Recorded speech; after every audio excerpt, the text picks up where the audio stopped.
அல்லாஹ் ஒரு மனிதனை பாவம் செய்ய விடாம தடுக்கிறான்னாலே அவன் அல்லாஹ்வுடைய பாதுகாப்புல இருக்கிறான்னு அர்த்தம். ஒரு மனிதன் பாவம் செய்ய ஆரம்பிக்கிறான்னா அவன் அல்லாஹ்வுடைய பாதுகாப்பை விட்டு விலகுறான்னு அர்த்தம். இன்னல்லாஹ யுதாஃபிஉ அனில் லதீன ஆமனு. அல்லாஹ் ரப்புல் ஆலமீன் ஈமான் கொண்டவர்களை அல்லாஹ் பாதுகாப்பான். அவ்வளவுதான். வானம் பூமிகளில் உள்ள எல்லோரும் ஒன்று சேர்ந்து அவனுக்கு எதிராக நின்னாலும் சரி, அல்லாஹ் அவனை பாதுகாக்கணும்னு நாடிட்டான்னா அவ்வளவுதான் முடிஞ்சு.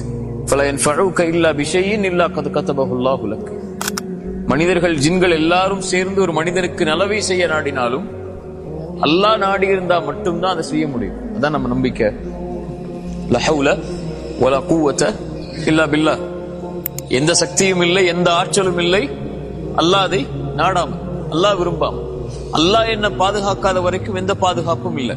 மனிதர்கள் ஜின்கள் எல்லாரும் ஒன்று சேர்ந்து உங்களுக்கு எதிராக மாறிவிட்டாலும் அல்லாஹ்வுடைய நாட்டம் இல்லை என்றால் எதுவும் செய்ய முடியாது.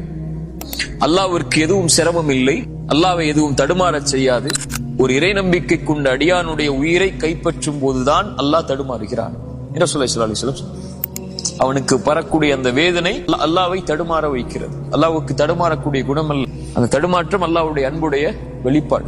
அதான் ரசூலுல்லாஹி ஸல்லல்லாஹு அலைஹி வஸல்லம் சொன்னாங்க, அஜபல் லி அம்ரில் முஃமின். ஒரு முஃமினுடைய காரியம் என்னை ஆச்சரியப்படுத்துகிறது. அவனுக்கு ஏதாவது நலவு நடந்தால் அல்லாஹ்வை புகழ்கிறான், ஏதாவது சோதிக்கப்பட்டால் அவன் பொறுமையாகிறான். என்ன பொறுமையாகிறான்? சரி, அல்லாஹ் கொடுத்துட்டான், என்ன பண்றது, பொறுமையா இருப்போன்னு இல்ல, இது அல்லாஹ்வுடைய விதி, அதை நான் ஏற்றுக்கொள்கிறேன் என்று பொறுமையாகிறான். அந்த இரண்டும் அவனுக்கு நலவாகிறது என்று ரசூலுல்லாஹி ஸல்லல்லாஹு அலைஹி வஸல்லம் அதனால தான் சொன்னாங்க, ஃபஜ்ர் தொழுங்க. ரசூலுல்லாஹி ஸல்லல்லாஹு அலைஹி வஸல்லம் சொன்னாங்க, யார் ஃபஜ்ரை தொழுவாரோ அவர் அல்லாஹ்வுடைய பாதுகாப்பில் இருப்பவர். அல்லாஹ்வுடைய பாதுகாப்பில் இருப்பவரை எதுவும் தீண்டாது. அல்லாஹ் நம்மளை பாதுகாத்தான்னா நம்ம இந்த உலக வாழ்வு முழுவதும் பாதுகாக்கப்படும். அல்லாஹ் நம்மளை பாதுகாத்தானா நம்முடைய மரண நேரம் பாதுகாக்கப்படும். அல்லாஹ் நம்மளை பாதுகாத்தானா கபருடைய அந்த நிலைமை பாதுகாக்கப்படும். அல்லாஹ் நம்மளை பாதுகாத்தானா மஹ்ஷர்ல எழுப்பப்படும் போது பாதுகாக்கப்படுவோம்.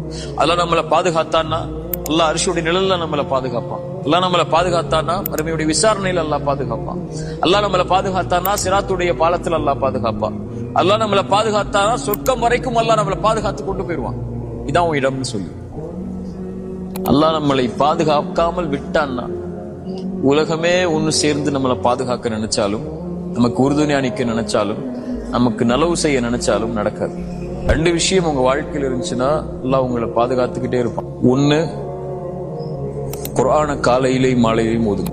உங்களுக்கு தாய் தந்தை உயிரோடு இருந்தா ஒவ்வொரு நாளும் அவங்கள்ட்ட பேசுங்க கண்ணியமான முறையில.